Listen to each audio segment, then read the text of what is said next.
Hello everyone, welcome to day 17th of August Lead Code Challenge, and today's question is count good nodes in a binary tree.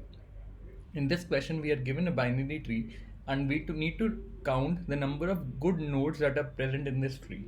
The definition of a good node is as follows. A node is treated to be a good node if in the path from root to that node there is no other node which is greater in value than the current node's value, which is x. Let's try and understand it by a very basic example. We have 3, 4, 5 and 3 as the good nodes in this complete tree. And let's try and understand it by another example. We have 3, 3, 4, 2. And what all nodes are good nodes? This one, this one, this one. This one is not a good node because the value of 3 is greater than that of 2. I hope you got this context. This seems like a pretty straightforward question. Let's look at the presentation that I have created for this and let's get started with the solution. Count good nodes in a binary tree, lead code 1448. And let's talk about the same example in detail. So the first node that is given to us is the root, and what is the value at the root? It is 3.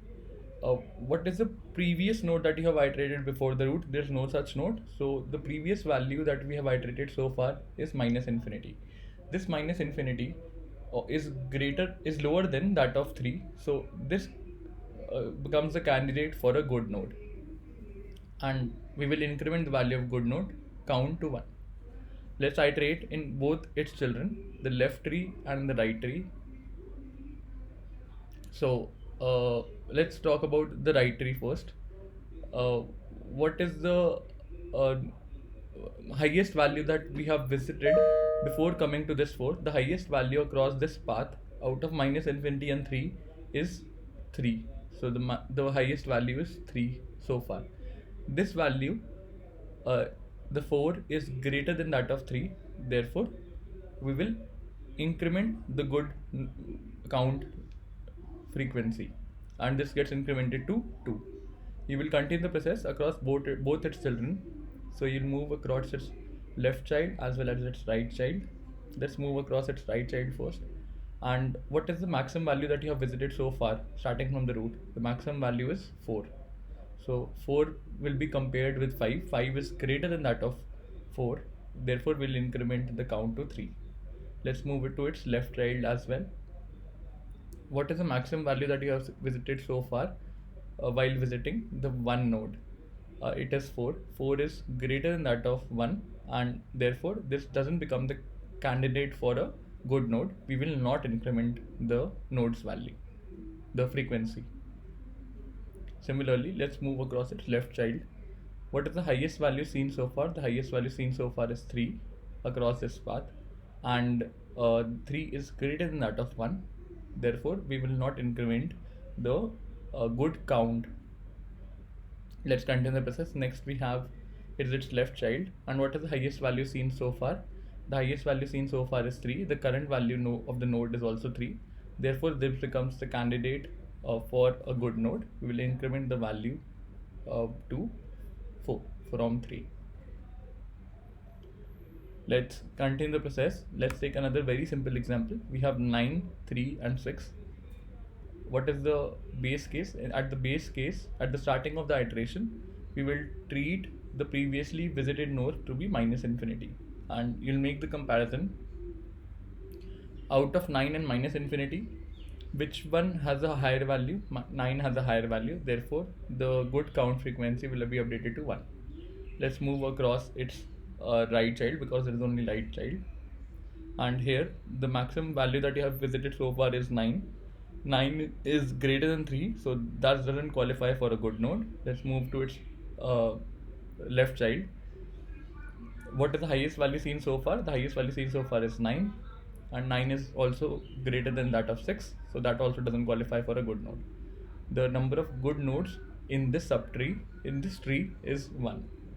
I hope you got the context. We are just keeping track of the maximum values that we have visited so far while doing the pre-order traversal. The time complexity for this approach is order of n because we are visiting each node once in the tree. Without much ado, let's look at the coding section. The first thing that I've done here is to define a good count variable that stores the number of good nodes in the tree, and I've defined a helper method that is basically performing the trait reversal in a pre-order fashion. First the node and then its left and right child. Let's see what is written in this helper method, good nodes helper. It accepts two parameters. The first one is the current node into consideration, and the other one is the maximum value that we have seen so far in the tree. So if my root happens to be null, I'll simply return. If my root dot val is greater than the maximum value that I have seen so far in the tree, then I increment the good count variable. Otherwise, I invoke the helper method on its left child and I pick up the maximum value out of the root dot current val and the previously maximum value that was passed in the method. Similarly for the right child, in submitting the code and accepted, instead of previous value I should write max value seen, and let me just update it. Sounds good. Accepted. The time complexity of this approach is order of n, and instead of having this private global variable, we can avoid having this and we can return an integer value from this complete helper method. That will also serve the purpose. Thanks for watching the video. Hope you enjoyed it. Please don't forget to like, share and subscribe to the channel. See you tomorrow with another fresh question on LeetCode.